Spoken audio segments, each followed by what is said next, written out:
ஏய், நீங்க கொடுத்த காசு நான் செலவு பண்ணிட்டேன். அதனால இப்ப நீங்க என்ன பண்றீங்க? ரொம்பலாம் இல்ல, ஒரு 2 லட்சம் மட்டும் ரெடி பண்ணி கொடுத்தீங்கன்னு வைங்க, கொஞ்சம் உதவியா இருக்கும். ஏய்,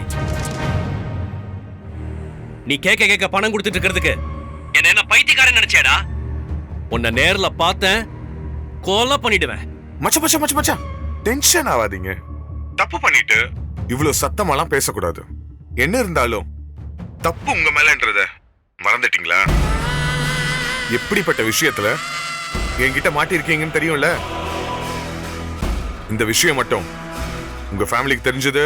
டேய் டேய் டேய் டேய் டேய், அதெல்லாம் தெரிஞ்சு என் பேரு கெட்டு போய் என்ன வீட்டை விட்டு துரத்திட்டாங்க.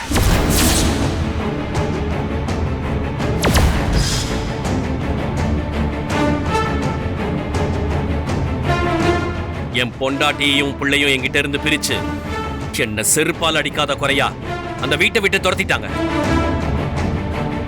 என் குடும்பமான போயிடக்கூடாதுன்னு பார்த்து இத போலீஸ் கேஸ் ஆக்காம விட்டுட்டாங்க. இப்ப நான் அசிங்கப்பட்டு தலை குனிஞ்சு நிக்கிறேன். குடும்பமே சேர்ந்து என்ன காரி துப்பி வெளியே அனுப்பிட்டாங்க. இதுல நீ யார என்ன போட்டு கொடுத்துருவேன் மிரட்டுறது? முழுசா நினைஞ்சவனுக்கு எதுக்கடா முக்காடு? உன்னால என்ன பண்ண முடியுமோ முடிஞ்சா பண்ணிக்கடா. என்ன மச்சான், இப்படி எல்லாம் போய் சொல்லி தப்பிச்சுக்கலாம் பாக்குறியா? அப்பனா நீ வேணா ஒண்ணு பண்ணு.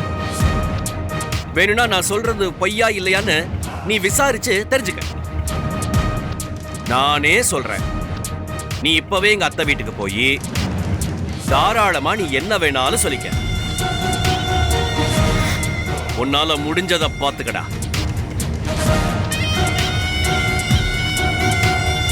இப்படி எல்லாம் கதை சொல்லி என்ன ஏமாத்தலாம் பாக்குறியா? சந்தி சிரிக்க வச்சுடும் உன்னை. நான் சந்தி சிரிச்சாச்சுன்னு சொல்லிட்டு இருக்கேன். நீ யாரா பைத்தியக்காரன் திரும்ப திரும்ப சொல்லிட்டு இருக்க? அறிவில உனக்கு? ஒரு தடவை சொன்னா புரியாது உனக்கு? எல்லாமே என்னை விட்டு போனதுக்கு அப்புறம் இன்னும் யாருக்காகடா நான் பயப்படணும்? ஆனா ஒண்ணுடா, நான் உன் மேல கொலவெறியில இருக்கேன். இன்னொரு தடவை என் முன்னாடி மட்டும் வந்துடாத. என் மொத்த சாம்ராஜ்யமும் உன்னால தரமட்டமாயிருச்சு. நீ மட்டும் என் கையில கிடைச்ச, உன்னை அப்படியே கழுத்து நடிச்சு கொன்று வராஸ்க. என்கிட்ட சிக்கிறாத. நீயும் சரி, உன் தங்கச்சியும் சரி, உங்களை பார்த்த இடத்துல கண்டந்துண்டமா வெட்டி போட்டுறேன். பைடா பண்ண.